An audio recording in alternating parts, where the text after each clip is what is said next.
저는 예수님을 만나고 이렇게 이제 교회 안에서 믿음 생활을 하면서 신학을 하기 전까지 제가 이렇게 회상을 해보면 한 3가지 정도 이렇게 큰 어려움들을 경험을 했습니다. 아니, 나는 하나님 사랑하고 열심히 주님 섬기고 이렇게 사는데 왜 이런 일이 이해되지 않는 그런 일들이 경험하면서 힘들었었죠. 그리고 이제 신학을 하고 이제 목회자가 되어 살면서 한 20년을 목회를 하면서 한 5-6번 하나님이 저를 정말 그 죽음과 같은 고통의 시간을 통과하게 하는 그런 경험, 그런 시간들이 있었습니다. 그때 당시는 도저히 이해가 안 됐습니다. 나는 정말 하나님 앞에 착하고 순수하게 사심 없이 하나님 기뻐하는 뜻이 뭘까 오직 거기에 초점을 맞추고 그렇게 하나님을 사랑하겠다고 그렇게 믿음 생활하고 그렇게 사역을 하는데 어떻게 이런 일이 있을 수 있는가 도저히 이해가 안 됐습니다. 그런데 시간이 흐르고 하나님은 살아계시고 정확하신 분이시라 제가 이해할 수 없었던 그런 부분들 하나하나에 대해서 전부 다 깨닫게 하고 왜 그런 시간을 하나님이 허락하셨는지 그 답을 다 얻게 하셨습니다. 그래서 제 진심의 고백은 이전에 도저히 이해할 수 없었던 그 시간들 어떻게 이런 일이라고 하나님 앞에서 정말 탄식하고 절망할 수밖에 없었던 그 시간들이 지나고 나니까 지금은 하나님 앞에서 제가 가장 감사하는 제 감사의 제목이 됐습니다. 이건 목사로서 결코 그냥 가벼운 얘기가 아닙니다. 실제입니다. 도저히 이해가 되지 않던 그 상황들, 그 고통의 시간들 지금 생각하면 만약에 그 시간들을 내가 통과하지 않았다면 하나님이 그런 시간들을 나에게 허락하시지 않았다면 지금의 나는 있을 수 없다. 예를 들어서 누군가 나에게 돌을 던질 때 그 사람을 용서하고 품어줄 수 있는 것, 나와 다른 사람, 나와 다른 얘기를 하고 나를 비판하더라도 그 사람들을 그냥 있는 그대로 받아주고 수용할 수 있는, 여러분들은 그게 잘 되시는지 모르지만 저는 참 안 됐었습니다. 그런데 그런 고통의 시간을 통해서 하나님이 제 존재라는 이 존재를 하나님이 이렇게 확장시키셨어요. 사람이 마음이 1mm가 넓어지려고 해도 참 아프고 힘듭니다. 가슴이 찢어지는 고통을 경험하지 않고는 마음은 1mm도 확장되지 않습니다. 우리는 그런 거 하나하나를 다 이해할 수 없지만 하나님은 우리 영혼의 성장, 내 존재의 확정을 염두에 두시고 그런 시간들을 허락하십니다. 구약 이스라엘 백성들의 역사 가운데 치욕이라고 할 수 있는 사건을 우리는 오늘 본문에서 보게 됩니다. 이스라엘 백성들이 블레셋과 전쟁을 하는데 하나님의 언약궤를 블레셋 사람들에게 빼앗깁니다. 이것은 정말 충격적인 사건입니다. 하나님을 믿는 사람들에게 하나님의 임재의 상징인 언약궤를 이방인들에게 빼앗기는 이런 일이 이스라엘에게 발생한 겁니다. 그런데 이 전후 문맥을 살펴보니 이스라엘에게 굴욕, 치욕, 정말 다시는 기억하고 싶지 않은 그 사건, 그 시간, 그 현장에서도 하나님은 놀라운 일을 행하고 계셨다는 겁니다. 오늘 말씀을 보면서 함께 은혜를 받겠습니다. 자, 언약궤를 빼앗긴 참담한 상황. 이스라엘 백성들이 블레셋과 전쟁을 했는데 이스라엘 군인 4,000명이 죽었습니다. 그리고 이스라엘 백성들이 일단 퇴각을 하게 되는 상황이 벌어졌습니다. 아무리 전쟁이지만 4,000명이 죽었다면 결코 작은 숫자가 아닙니다. 그러면 이스라엘 백성들은 하나님 앞에 기도해야 되는 겁니다. 하나님, 어떻게 우리에게 이런 일이 일어납니까? 어떻게 4,000명이 죽는 이런 정말 있을 수 없는 이런 일이 우리에게 일어납니까? 저는 하나님을 믿으며 살면서 배운 것이 하나 있습니다. 제가 성경을 보면서 하나님이 가르쳐 주신 것, 이제는 저는 제가 믿음으로 살면서 요만한 거라도 제 마음에 불편한 게 일어나든지, 어떤 사람이 불편하게 다가오든지, 뭔가 이상하다, 이 평안이 없다, 그런 느낌이 들면 저는 바로 하나님 앞에 무릎을 꿇습니다. 하나님, 제 마음이 이런 부분에 있어서 이게 불편한데 하나님께서 이걸 통해서 저에게 무엇을 말씀하시는 건지요, 제가 깨닫도록 은혜를 주십시오. 그러면 순종하겠습니다. 저는 이렇게 기도합니다. 이렇게 기도하고 하나님이 뭔가 깨닫게 하시는 것에 대해서 저는 절대 자존심을 내세우지 않습니다. 내가 이렇게 말했을 때 정말 내 자존심이 막 상한다 할지라도 그런 거 계산하지 않습니다. 내가 이 하나님 말씀대로 순종할 때 정말 내가 경제적으로 많은 손해를 볼 수 있겠구나, 그런 생각이 들어도 저는 그런 거 앞뒤 계산하지 않습니다. 하나님, 왜 이런 일이 일어나죠? 이걸 통해서 제가 깨달아야 될 게 뭐죠? 이렇게 기도하면 반드시 하나님은 깨달음을 주십니다. 말씀으로 깨닫게 하시든지, 지나가던 어떤 사람이 한마디 던지는 그 말을 통해서 깨닫게 하든지, 그러면 저는 순종합니다. 그렇게 살아서 그런지 몰라도 이제는 주님 안에서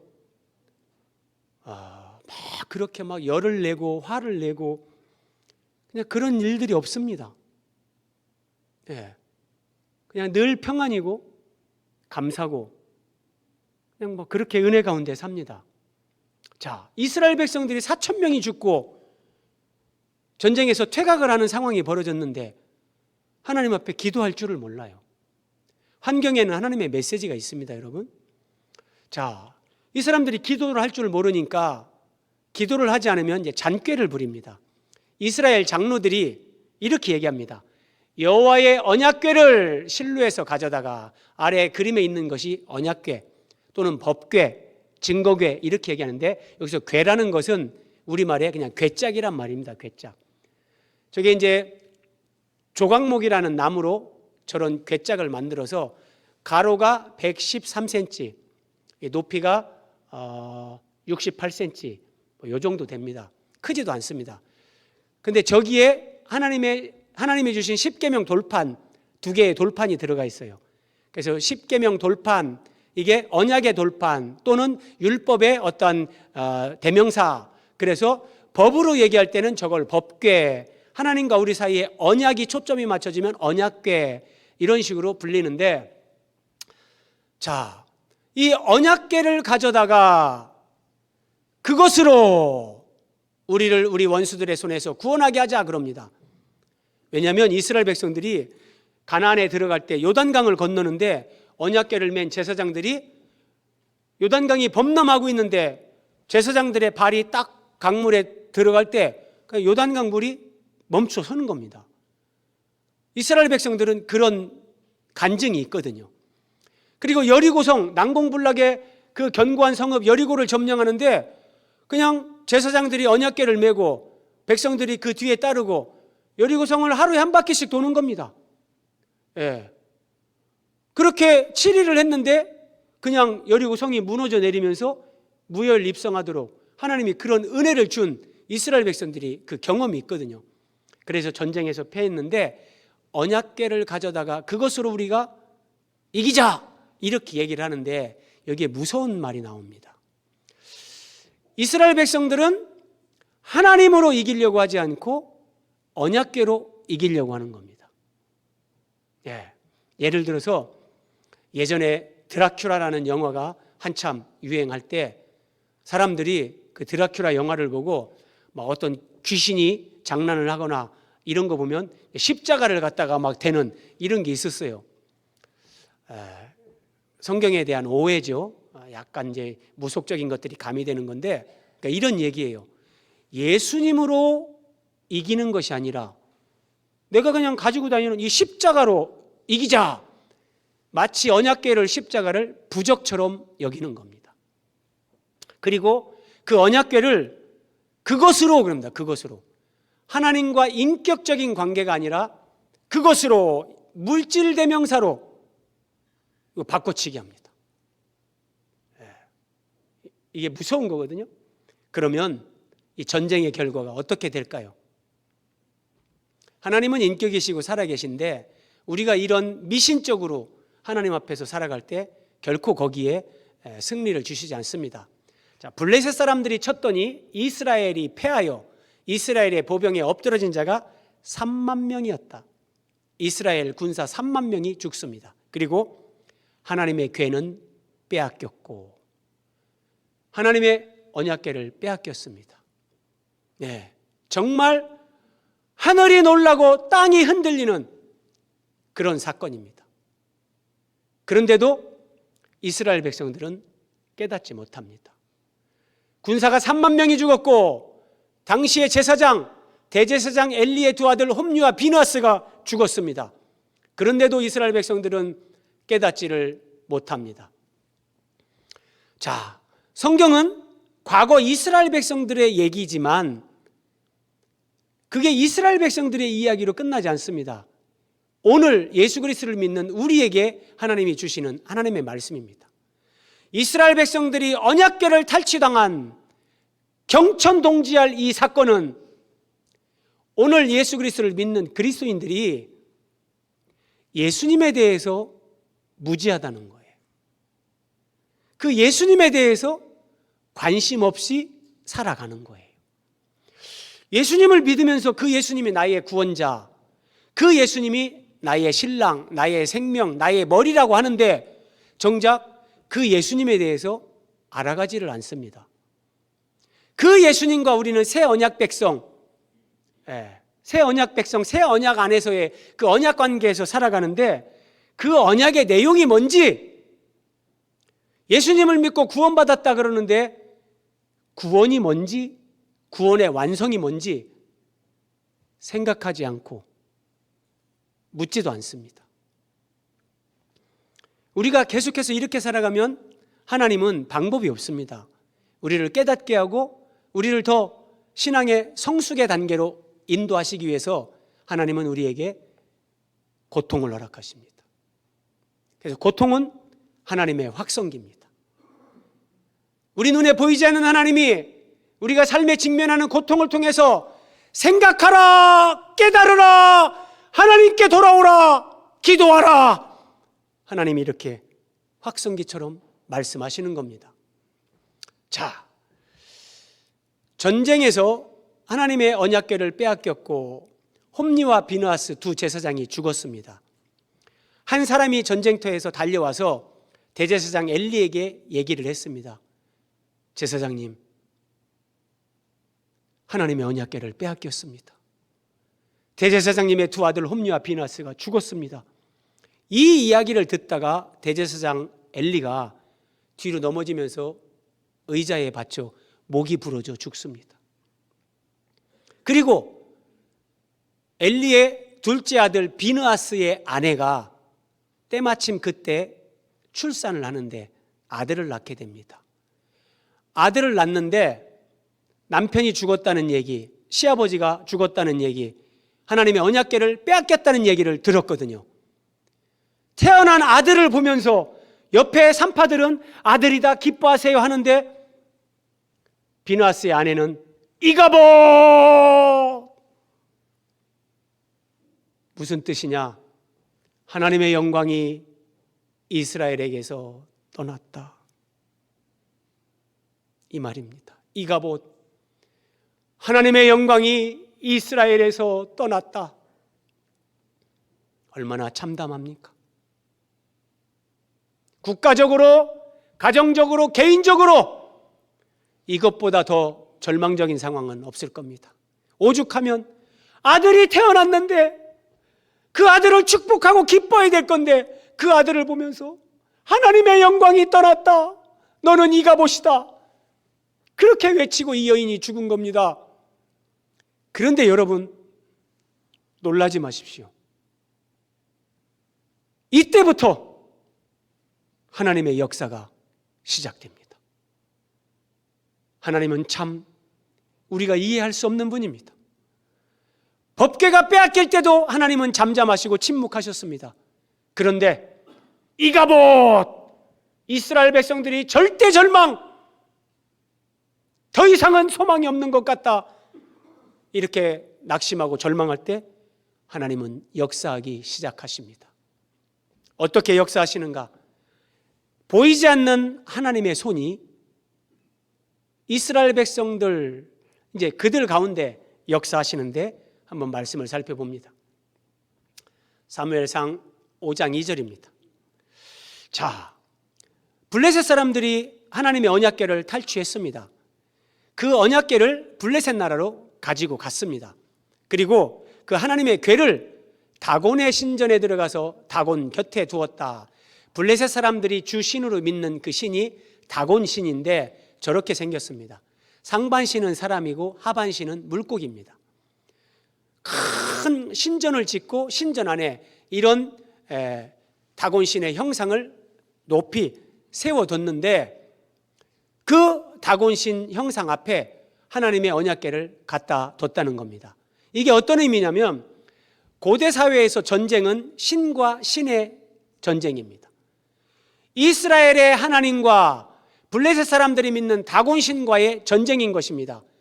블레셋 사람들이 이스라엘 하나님의 언약궤를 다곤 신전에 갖다 놓은 것은 우리의 신 다곤이 이스라엘의 하나님 여호와를 이겼다, 그 전리품을 자신들의 신 앞에 갖다가 바치는 것 같은 그런 의미입니다. 그러니까 하나님의 이름이 참 땅에 떨어진 겁니다. 자, 그런데 다음 날 이 블레셋의 제사장들이 아침에 신전에 들어가 봤더니 자기들의 신, 다곤 신이 얼굴이 땅에 딱 부딪혀가지고 엎어져서 넘어져 있는 겁니다. 제사장들이 이상하다, 왜 이런 일이? 그래서 이렇게 세웠습니다. 사람들은 참 어리석죠.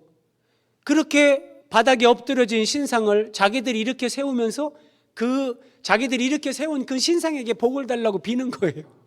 내가 이렇게 세워야 되는 그 존재가 신이겠습니까? 그런데 그 이튿날 아침에 그들이 일찍이 일어나 본즉 다곤이 여호와의 궤 앞에서 또다시 엎드러져 이렇게요. 이게 하나님의 언약궤입니다. 그 언약궤 앞에 이 다곤 신이 그냥 또 엎어졌는데 얼굴이 땅에 닿고 머리와 두 손이 끊어져 버린 겁니다. 하나님이 이렇게 하신 겁니다. 우상인 블레셋의 신 다곤이 이스라엘의 하나님 여호와를 이겼다고 하나님의 언약궤를 전리품으로 다곤 신전에 갖다 놨는데 하나님이 살아계신데 하나님이 가만히 계실 수 없는 겁니다. 이제 보이지 않는 하나님의 손이 역사하시기 시작합니다. 왜 하나님이 이렇게 일하시는가? 에스겔 36장 23절인데, 자, 에스겔서는 이제 남북 이스라엘이 다 망한 상태에서 이제 예루살렘 주민들이 바벨론의 포로로 끌려가 있습니다. 그런데 하나님께서 이제 너희들을 돌아오게 하겠다, 이 말씀을 하시는 문맥인데 하나님이 이렇게 말씀하십니다. 너희가 더럽힌 나의 큰 이름. 바벨론 제국에 많은 나라들이 포로로 끌려왔습니다. 여러 나라 사람들이 섞여 사는데 대화 가운데 이러는 거죠. 당신은 어느 나라에서 포로로 끌려왔어? 나는 이스라엘이요. 당신들은 유일신을 믿는다고 하는 사람들 아니요? 근데 어떻게 당신들도 포로로 끌려왔어? 희한하네. 당신들의 하나님은 어디 가셨어? 이게 하나님 백성들 때문에 거룩하시고 존귀하시고 크신 하나님의 이름이 더럽혀진 겁니다. 너희가 더럽힌 나의 큰 이름을 내가 그들의 눈앞에서 나의 거룩함을 나타내므로 하나님의 이름에 합당한 영광이 돌려지게 하겠다. 그래서 내가 여호와인 줄을 여러 나라 사람이 알리라, 이렇게요. 하나님의 언약궤가 블레셋에 탈취당하고 다곤 신전에 갔다가 전리품으로 다곤 신 앞에 바쳐졌을 때 하나님의 이름이 더럽혀진 겁니다. 하나님은 이런 상황을 그냥 묵과하시지 않습니다. 그래서 하나님이 다곤 신의 형상을 하나님이 깨트리고 마치 그거 넘어지면서도 얼굴이 땅에 댔다. 하나님 앞에 마치 신하가 왕 앞에 얼굴을 땅에 대고 그렇게 굽혀 아뢰는 것처럼 하나님이 그렇게 만드는 겁니다. 그리고 이제 보십시오.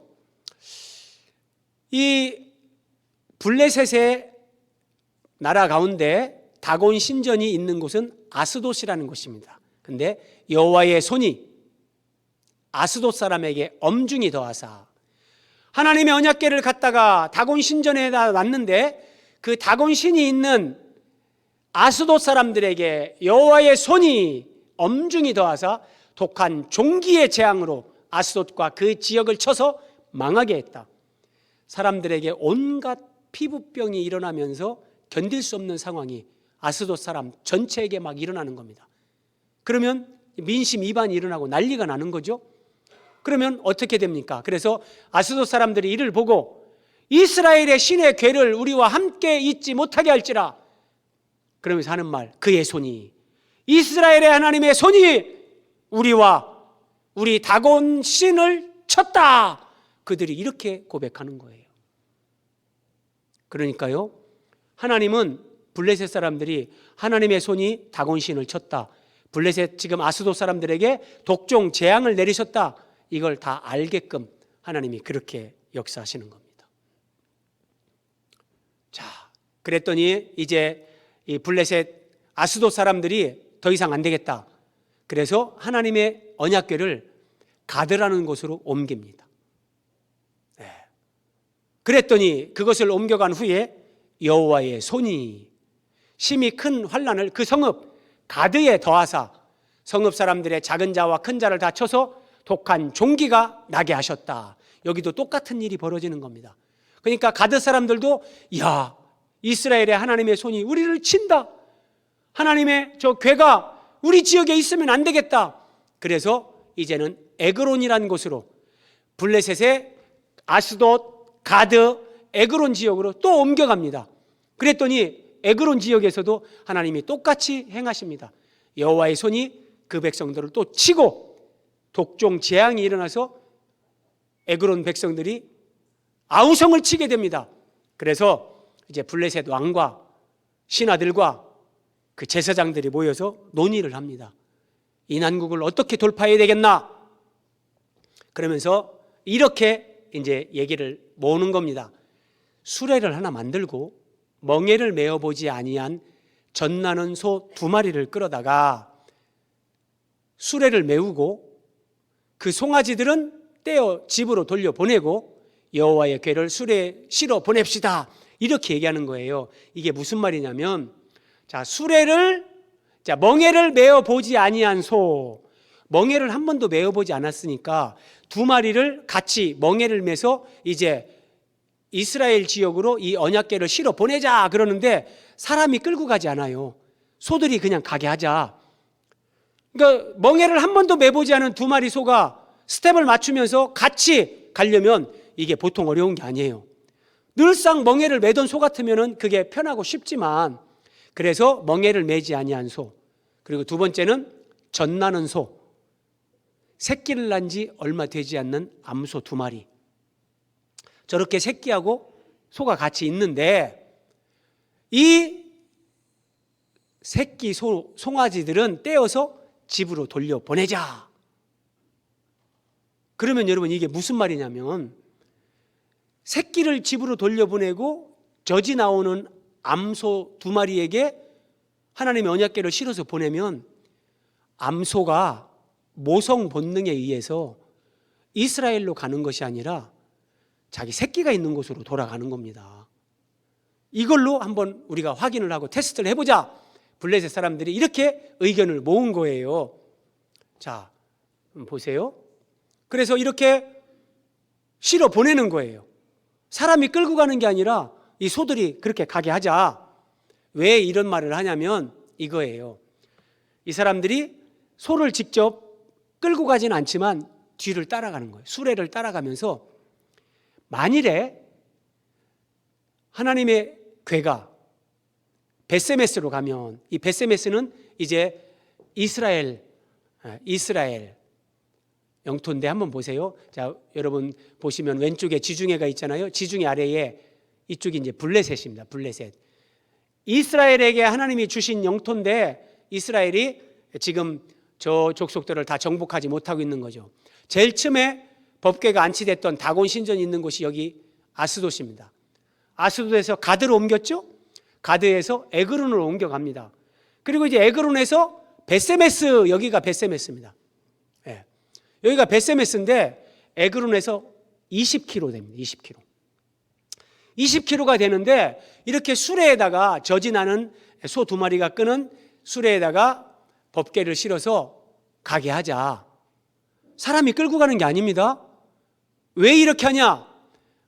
이렇게 하는데 만약에 이 소들이 모성 분농 거기에 영향도 받지 않고 사람이 끌고 가는 것도 아닌데 똑바로 20km를 똑바로 가면서 벳세메스까지 간다면 다곤 신의 목이 부러진 것, 아스돗의 가드의 에그론의 독종 재앙이 일어난 것, 이것은 이스라엘 하나님 여호와의 손이 친 거다. 이건 우리가 이걸 인정할 수밖에 없다.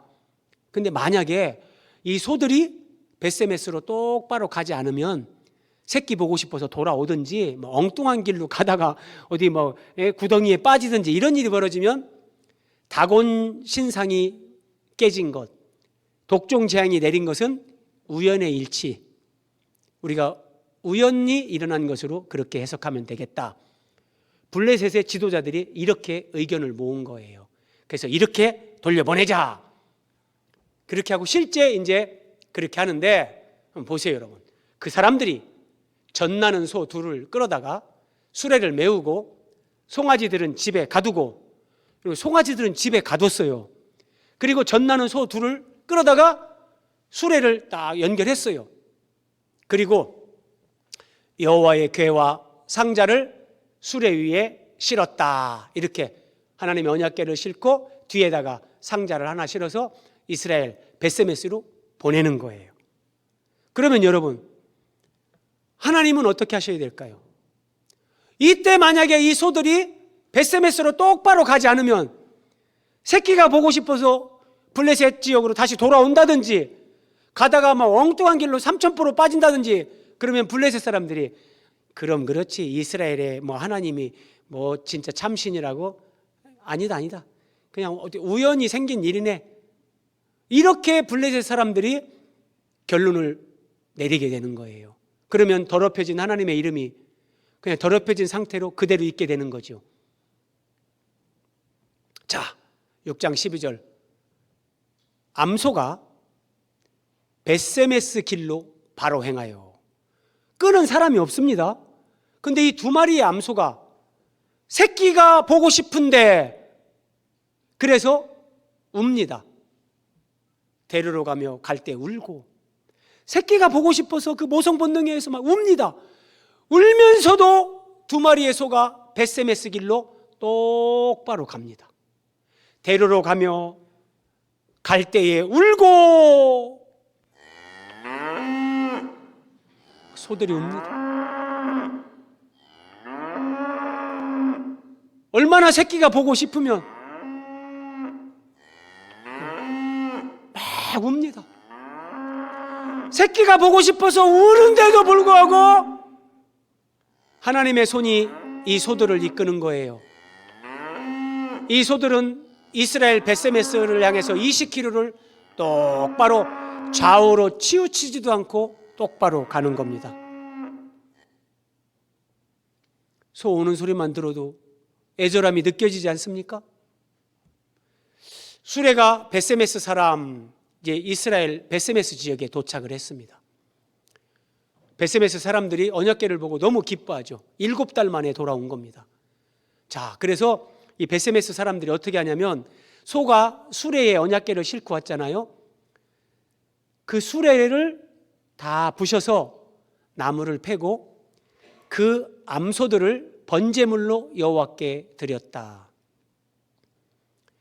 소를 잡아서 하나님 앞에 완전히 불로 태워서 드리는 제사, 이걸 번제, 한자로 태울 번자를 씁니다.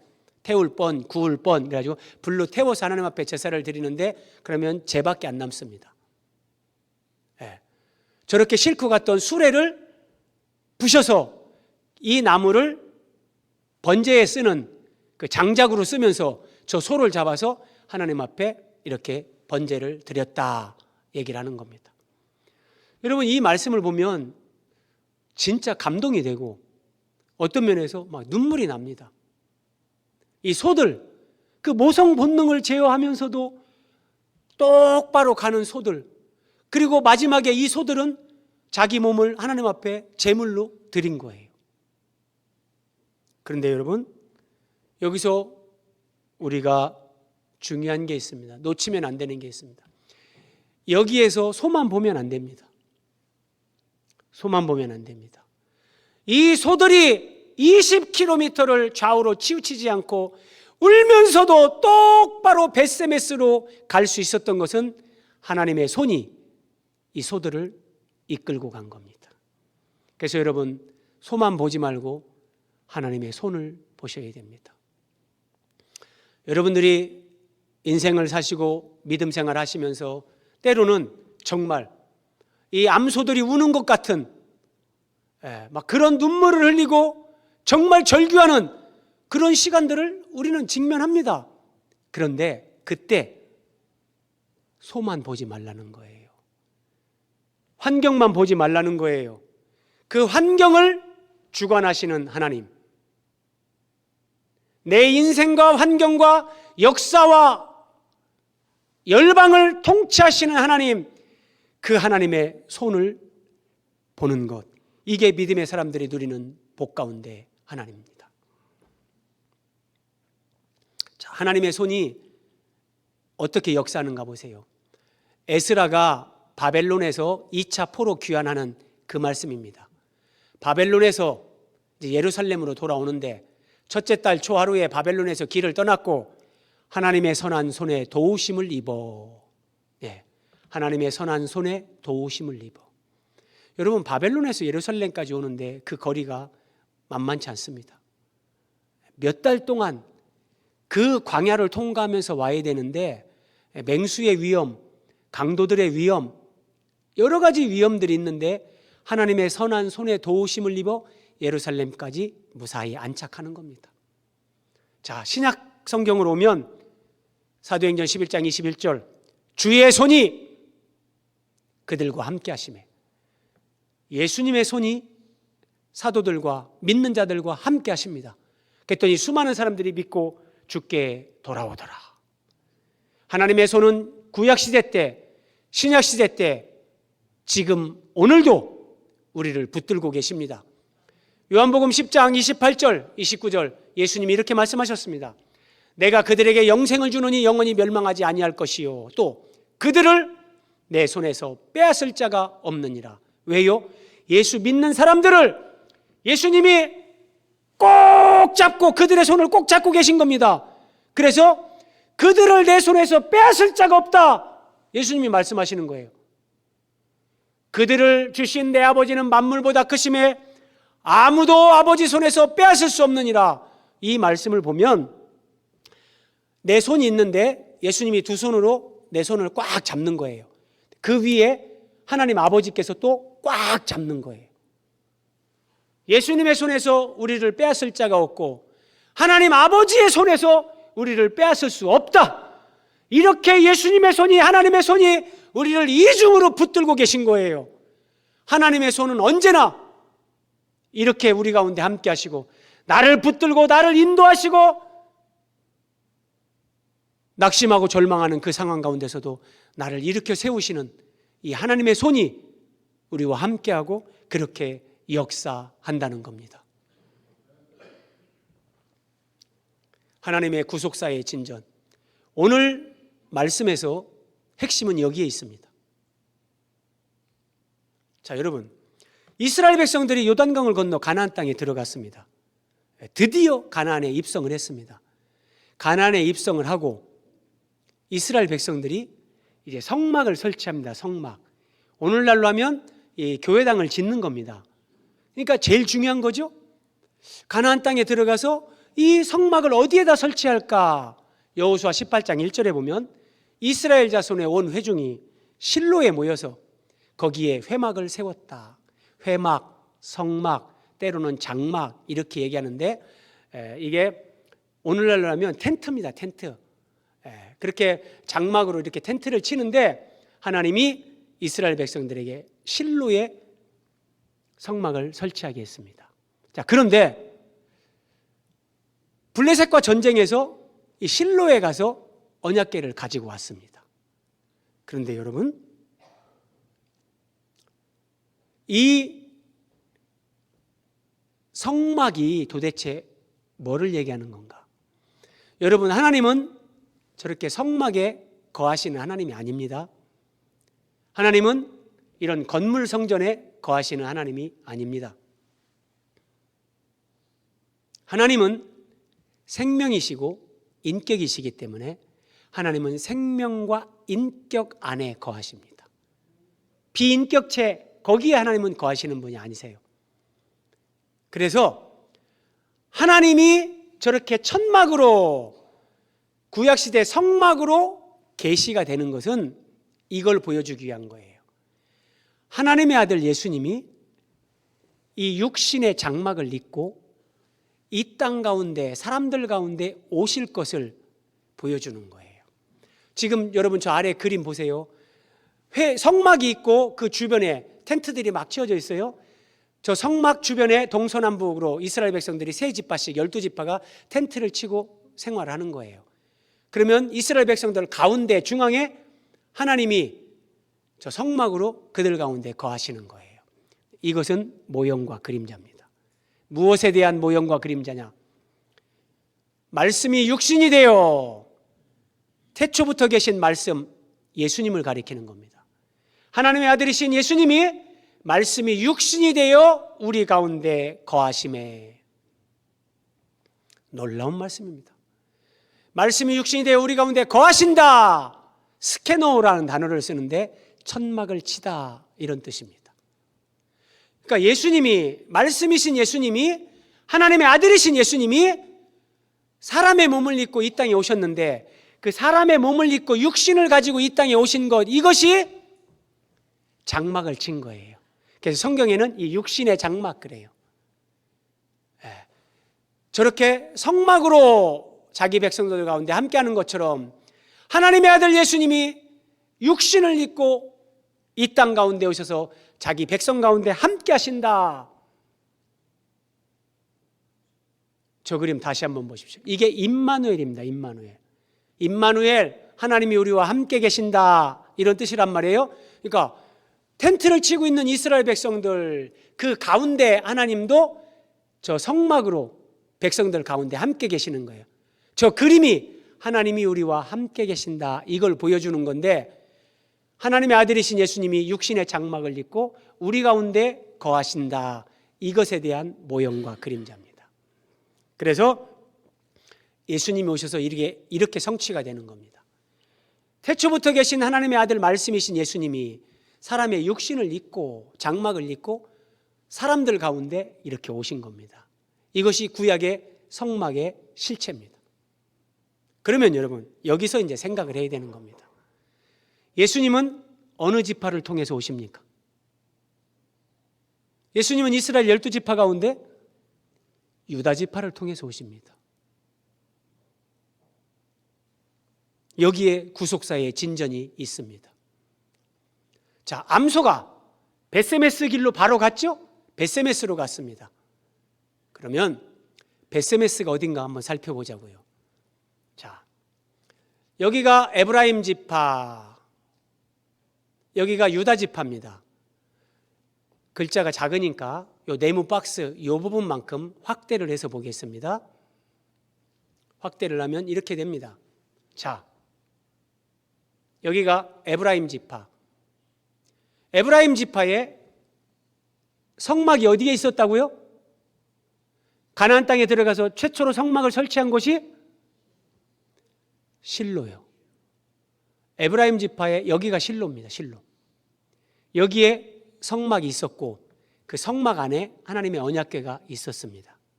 그런데 암소가 언약궤를 싣고 어디로 갔다고요? 벳세메스. 벳세메스는 어디에 있나? 여기가 벳세메스입니다. 여러분 저 지도의 색깔을 보십시오. 맨 아래 연두색, 이게 유다 지파가 분배받은 땅입니다. 그 위에 연한 저 노란색으로 돼 있는 저기가 에브라임 지파가 분배받은 땅입니다. 그러면 벳세메스 유다 지파가 분배받은 땅입니다. 어떤 신학자들은 실로에 있던 언약궤가 왜 벳세메스로 갔냐 이렇게 설명을 하는 걸 봤습니다. 블레셋이 이제 이스라엘과 전쟁에서 이겼을 때 그 실로도 다 초토화시켜서 실로의 성막이 다 무너지고 없었기 때문에 벳세메스로 보낸 거 아니겠냐. 또 벳세메스가 이제 블레셋에서 이스라엘 땅 중에서 가까우니까 그렇게 보낸 게 아니겠냐 이렇게 설명을 합니다. 그런 설명도 나름대로 일리가 있지만 그러나 그건 표면만 보는 겁니다. 실제는 이겁니다. 하나님의 말씀은 정말 우리를 전율케 합니다. 시편에 기록되어 있습니다. 시편 78편 하나님이 사람 가운데 세우신 장막, 이 표현을 보세요. 장막, 성막, 회막, 사람 가운데 세우신 장막, 사람 가운데 오신 예수 그리스도. 자, 사람 가운데 세우신 장막, 첫 번째 어디에? 가나안 땅 어디예요? 실로. 실로의 성막을 떠나셨다 그럽니다. 실로의 성막을 하나님이 떠난 겁니다. 여러분 표면적으로는 이스라엘 백성들이 전쟁에서 지니까 야 실로에 가서 하나님의 언약궤 가지고 와. 이스라엘 사람들이 언약궤를 가지고 간 거고 또 표면적으로는 블레셋 사람들이 그 언약궤를 가지고 블레셋의 아스돗으로 가드로 에그론으로 옮겨 다닌 거예요. 그런데 그게 아니라 하나님이 실로의 성막을 떠나셨다 그럽니다. 하나님이요.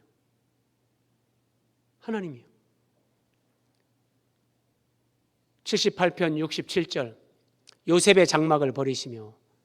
자, 여러분 그래서 조금은 이제 믿음 생활 하시면서 관심 있게 성경을 보셔야 됩니다. 요셉이 두 아들을 낳았습니다.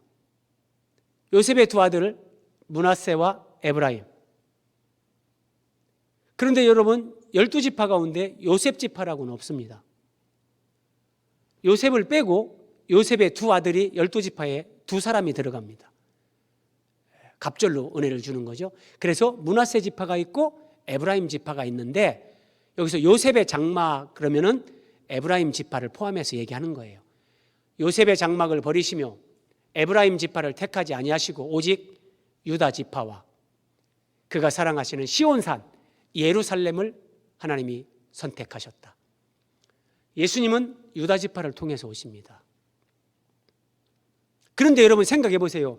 예수님이 사람의 육신을 입고 자기 백성 가운데 거하시는 거, 이것의 모형과 그림자가 성막인데 그 성막이 에브라임 지파 실로 땅에 있는 거예요. 당연히 이 성막은 유다 지파 영토에 있어야 되는 거예요. 그래서 사람들이 불신앙으로 미신적으로 하나님의 언약궤를 실로에서 가져다가 전쟁에서 빼앗겼고 하나님의 이름이 더럽혀지는 이런 사건이 발생했지만 사람들의 불신앙, 사람들의 실수, 사람들의 허물, 사람들의 죄악 가운데서도 하나님은 예수 그리스도가 유다 지파를 통해서 이 땅에 오셔서 우리의 구원을 이루시는 구속사의 진전을 이루십니다. 하나님은 이런 분이십니다. 하나님은 이런 분이십니다. 그래서 하나님이 저지나는 암소 두 마리, 새끼가 보고 싶어서 우는 그 암소 두 마리, 그 소를 하나님이 직접 하나님의 손이 그들을 이끄시고 인도하시면서 벳세메스로 가게 한 겁니다. 유다 지파의 땅 베세메스, 유다 지파를 통해서 이 땅 가운데 오시는 예수 그리스도, 하나님의 구원을 여기서 더 진전되게 계시해 주는 겁니다. 여러분, 오늘 우리가 이 예배 자리에 있다는 것, 우리가 오늘 이 말씀을 듣는다는 것, 내가 오늘 교회 갔다, 그것도 틀리지 않습니다. 그런데 내가 이 예배의 자리에 올 수 있게끔 보이지 않는 하나님의 손이 내 마음을 만지셨고 내 발걸음을 인도하셨고 나에게 은혜를 베풀어 주신 겁니다. 하나님은 이런 분입니다. 이스라엘은 불신앙으로 언약궤를 실루에서 가지고 왔습니다. 미신적으로 하나님의 언약궤를 이용하려고 했습니다. 블레셋 사람들은 언약궤를 탈취해서 블레셋의 아스돗의 가드의 에그론에 하나님의 언약궤를 이리저리 가지고 다니면서 하나님을 욕되게 했습니다. 우리는 믿음으로 산다고 하면서 하나님 앞에 때로 넘어집니다. 때로 실수합니다. 우리는 죄가 있고 허물이 있습니다. 그런데 하나님은 우리의 실수, 허물, 내가 쓰러지고 넘어지는 그것까지도 하나님은 악을 선으로 바꾸십니다.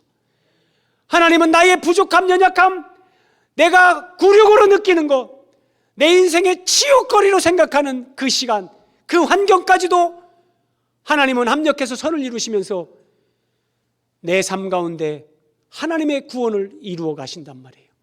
나를 예수 그리스도를 닮아가는 사람, 예수 그리스도의 생명과 성품을 닮아가고 자라가게 하는 그런 과정으로 하나님은 우리의 실수와 허물까지도 그렇게 사용하십니다. 이것이 전능하신 하나님, 하나님의 하나님 되심입니다. 절망적인 순간, 치욕의 순간, 이게 언약궤를 빼앗긴 겁니다. 그래서 사람들은 이가봇, 하나님의 영광이 떠났다. 저 사람 보니까 죄를 많이 졌나, 하나님한테 많이 혼나는 것 같네. 사람들이 습관적으로 이렇게 말하는 사람들이 있습니다. 마치 하나님의 영광이 내 삶에서 떠난 것 같고 하나님의 영광이 우리 가정에서 떠난 것 같습니다. 그런데 그때도 하나님의 손이 함께 하시고, 그때도 하나님의 손이 나를 붙들고, 그때도 하나님의 손이 나에게 은혜를 베푸시고, 그때도 하나님의 손이 나를 이끌고 계시다는 겁니다. 하나님은 내 인생의 절망과 고통 중에서 하나님의 뜻을 이루십니다. 제가 설교 서두에서 말씀드렸죠. 정말 이해할 수 없었던 그 사건, 그 시간들, 지금은 제가 가장 하나님 앞에 감사하는 감사의 제목들입니다. 그 시간이 없었다면 저는 이런 말씀을 전하는 설교자로 여기에 설 수도 없습니다. 설사 하나님이 저를 이 자리에 세워주셨다 할지라도 저는 제 혈기로, 제 생각으로 여러분들에게 하나님의 거룩하심을 나타내기보다 제 생각으로 여러분들을 이끌려고 하는 그런 큰 과오를 범하는 사람이 됐을 확률이 훨씬 더 큽니다. 하나님이 정말 죽음과 같은 그런 시간, 그 환경을 통과하게 하시면서 하나님은 우리의 신앙을 성장시키고 성숙하게 하십니다. 정말 형편없는 내 인격이 예수 그리스도의 향기를 나타내는 그런 인격으로 변화되도록 우리를 고급한 인격, 거룩한 하나님의 사람들로 하나님은 그렇게 세우십니다. 속지 마십시오. 하나님의 영광이 떠난 것 같은 이가봇의 상황, 그때도 하나님이 나와 함께 하시고 그때도 하나님이 나를 인도하시고 붙들고 계시다는 겁니다. 오늘 마지막 화면입니다. 하나님은 성막 안에, 솔로몬의 성전 안에 지성소에 언약궤로 그들과 함께 하셨습니다. 그런데 여러분, 솔로몬의 성전이 파괴됩니다. 이스라엘 백성들이 불신앙에 빠질 때, 우상숭배에 빠질 때 하나님은 그 건물 성전을 초토화시켜버립니다. 그리고 스룹바벨이 돌아와서 이제 제2성전이 건축되는데, 여러분, 스룹바벨 성전에는 언약궤가 없습니다. 사람들은 꼭 하나님이 뭔가를 말씀하시면 그거를 우상시하고 미신적으로 섬깁니다. 언약궤가 없다는 것은 하나님의 계시의 발전입니다. 이제 너희가 그 모형과 그림자 거기에 집착하지 말고 진짜 하나님의 아들 그리스도가 그 언약의 실체, 새 언약의 주체로 이 땅에 오신다, 이걸 바라보게 하는 거예요. 근데 여러분, 오늘 우리는 이제 우리는 예수님 안에서 우리가 성전입니다. 너희는 서로 연결하여 주 안에서 성전이 되어가고 하나님이 거하실 처소가 되기 위하여 그리스도 예수 안에서 함께 지어져 가느니라. 우리가 하나님이 거하시는 생명과 인격, 우리가 진짜 성전입니다.